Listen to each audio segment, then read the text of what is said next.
guys, welcome back to my YouTube channel. In this video, let's talk about how important it is to be private.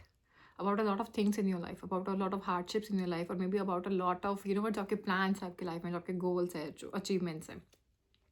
मैंने अपनी life में चीज़ एक होता ना बिल्कुल एक धोखा खाकर या फिर एक लेसन के बाद ही मेरी लाइफ में चीज़ आई थी. I show very vocal person, you know what. मतलब ऐसा था मेरी लाइफ में, कभी ना मेरी लाइफ में आसपास कोई ऐसा था नहीं जिनसे मैं बाउंड्रीज बना के रखती हूँ, खासकर विद माई पेरेंट्स ऑल्सो. मतलब उनके और मेरे साथ कोई कभी बाउंड्रीज थी नहीं. It's not something I do want it this way, but this is how it was being imposed on to मी.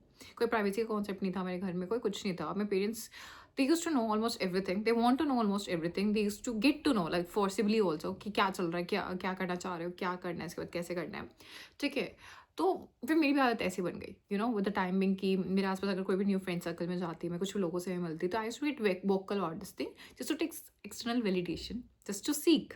मेरी आदत बन गई ये वाली कि यार होते ना, आप बोले लोग नहीं होते जो सबको सब कुछ बताते होते हैं और वैलिडेशन सीख करते रहते हैं कि अगर आप खुश हुए करके तो I will do it, if you not तो it's okay, I will figure out something else, I will figure something else. मेरी लाइफ में उसको करने से ज़्यादा इंपॉर्टेंट है आपकी खुशी, आपको प्लीज़ करके रखना, आपको खुश करके रखना. ठीक है. क्योंकि डर लगता था उनके एवज से कि अगर वो नाराज़ हो गए तो, या फिर वो दूर हो गए तो, या फिर मुझे पनिशमेंट मिली तो, because I have got a lot of punishments in my life. तो मैं डरने लगी. This is sort of psychology of my person I become. Problem ये होने लगती है यार कि ठीक है, मतलब विद द टाइमिंग समझ में आता है कि हर किसी को आप जो अपनी बातें बता रहे हो, जो भी अपने खासकर अपने गोल्स और प्लान्स को लेके, not everybody has a good intention, not everyone has a good intention. ठीक है. वो शायद नहीं चाहते अपनी लाइफ में कुछ अच्छा करो, वो चाहते हैं कि आप भी उनकी तरह एवरेज रहे, वो चाहते हैं कि वो they will try their best वो जानने के बाद कि वो आप उनके लेवल पे आ जाओ. It can be any one, can be any one in the blood family, in the blood relation also, you know. वो लोग ना तो जो बहुत ग्लोरीफाई करते हैं, मेरे खानदान में ऐसे बहुत लोग हैं जो ग्लोरीफाई करते हैं उनकी हार्डशिप्स को. अरे आपने की, आपने कुछ नहीं किया तो मैं मतलब. तो I used to be that person. एक मेजर इंसिडेंट मेरी लाइफ में तब होता है when I made a best friend in my masters, Manpreet करके थी. एंड वो बंदे को मैं बहन बोलती थी अपनी. And she was that sort of person जो मुझे बहुत फोर्स करती थी और इमोशनली मैनिपुलेट करती थी कि मुझे सब बताऊँ. मेरे दिन में मेरे पास 20 आइडियाज़ आते थे, पढ़ाई को लेके, चीज़ों को लेके, इंटर्नशिप को लेके, किसी भी चीज़ को लेके. तो she used to blackmail me a lot, you know, emotionally. आवत से तो मेरी बहन नहीं, तो मुझे बताते नहीं है, this is not what good friendships are called. उसने मेरे माइंड को इतना ब्रेन वॉश कर दिया था यार कि मेरी गलती है अगर मैं उसे कुछ बताऊंगी नहीं तो. मतलब ऐसा नहीं कि मेरी इंटेंशन नहीं थी उसको ना बताने की, but there are things you don't want to tell, और there are things you don't want to tell. वो अंदर से होता है. मतलब मेरी लाइफ से ना वो चॉइस खत्म हो गई थी कि मुझे क्या बताना है, कितना बताना है, कैसे बताना है. नहीं, मुझे सब बताना पड़ेगा, मुझे सब बताना पड़ेगा. ठीक है. उसको और नहीं बताऊंगी तो शायद मैं अच्छी फ्रेंड नहीं हूँ. You are being a mean friend, you are being a selfish friend. ये चीज़ें मेरे माइंड में फीड कर दी थी. प्रॉब्लम तब आने लगी यार, ये चीज़ें बहुत कंपल्शन बन गई. ठीक है. एंड उसकी तरफ से कुछ इनपुट नहीं है. अगर मैं कोई चीज़ बता रही हूँ, ना आप मुझे मोटिवेट कर रहे हो, ना आप मुझे गाइड कर रहे हो, ना ही you are the right person to talk about that idea. ठीक है. क्योंकि आपके उसमें कोई साइकोलॉजी नहीं है, आपके इसमें कुछ नहीं है और आपको कोई इनपुट ही नहीं है. अगर if I am telling you 5 ideas, तो आप मुझे एक तो दो आगे से. तो आई एम द ओनली वन जो होता है कि यार किसी रिस्पॉन्सिबिलिटी बन गई उसको पुश करने की लाइफ में. ठीक है. बट आप तो मेरी लाइफ में कुछ इनपुट दे नहीं रहे ना, आप तो मुझे कुछ ग्रोथ नहीं दे रहे. और वो चीज़ बहुत टॉक्सिक होने लगी विद द टाइम बिंग, क्योंकि मेरे को ऐसा लगता था कि आई am not a good friend, I am not a good friend. मेरी गलती है, अगर नहीं बताते तो मेरी गलती है. हद तब हो गई, you know what, when there was a hackathon जिसके अंदर मेरे टीचर्स मेरा नाम खुद से लिखवा दिया. ठीक है. And I was on my sick leave at that time. और अगले दिन she got to know and she got very offended with this thing. And I was like यार, बिना गलती हुई भी होते हुए भी I have to justify, I have to say sorry. And I was like तुम भी लिखवा लो यार, इट्स ओपन फॉर एवरीवन. ठीक है. बट वो भी नहीं करना.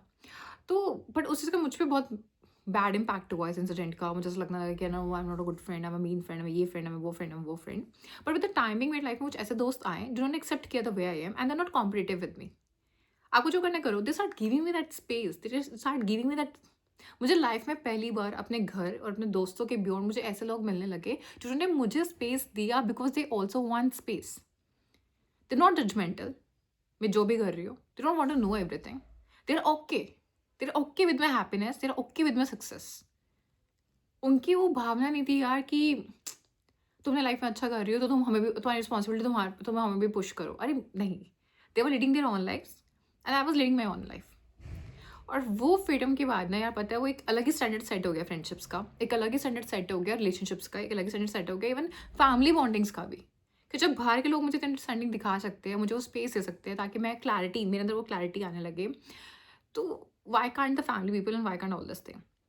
फिर सब मैं पीछे मुड़ के देखा अपनी लाइफ में. उसके बाद मैं बहुत टाइम लगा अपने माइंडसेट को चेंज करने में, टाइम लगा, क्योंकि आप एकदम से ऐसे नहीं होता कि आपने कल सोचा अगले दिन से become that sort of person जो वैलिडेट ना करे या फिर पीपल प्लीजिंग ना करे, एक दिन में आप ऐसे इंसान नहीं बनते, जब तो बहुत कॉन्फिडेंस आ जाए विद द टाइमिंग आपके अंदर ये चीज़ आने लगती है, और मेन थिंग इज जब मेरी लाइफ में कोई ऐसी चीज़ आई जो, पता है आपको सबसे डर क्या लगता है, किस चीज़ से लगता है कि अगर आप किसी को नाराज़ कर दूंगा आपको छोड़ देगा, सबसे बड़ा आपको डर आपको किसी चीज़ से लगता है, क्योंकि और ये डर उन लोगों को लगता है जो has been abandoned in their life बहुत बार, ठीक है, या फिर उनके साथ कुछ परमानेंट नहीं है कि जो उनको संभाले, जो उनका बैकअप बने, just like we have a ship जो बहुत ज़्यादा फ्लोट करती है, वो कुछ they have a anchor, which can hold them, which can help that stable.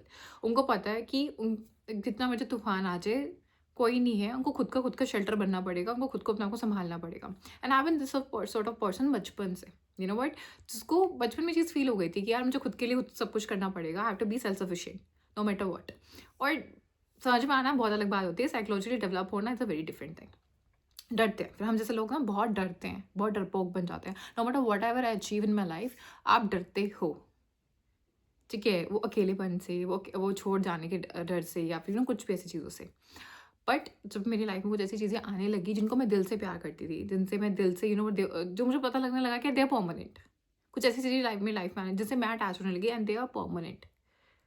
People तो कभी नहीं होते permanent, it's a work, it's something in the career, it's something in your something, you figure it out कि कुछ भी चला जाए, या फिर मैंने अपने आप को ही डिस्कवर कर लिया। There was a phase in my life I start getting very close to me, अपनी खुद की अच्छी दोस्त बनने लगी, तब जाके अंदर से कॉन्फिडेंस आने लगा, ठीक है यार, इट्स ओके, वो ever wants to leave leave, I am there with me, I am the permanent one, मैं संभाल लूँगी, मैंने पहले भी किया, मैं संभाल लूँगी, मैं कर लूँगी सब कुछ, मैं कॉम्प्रोमाइज़ नहीं करूँगी इन चीज़ों में। उसके बाद तो लाइफ चेंज हो गई।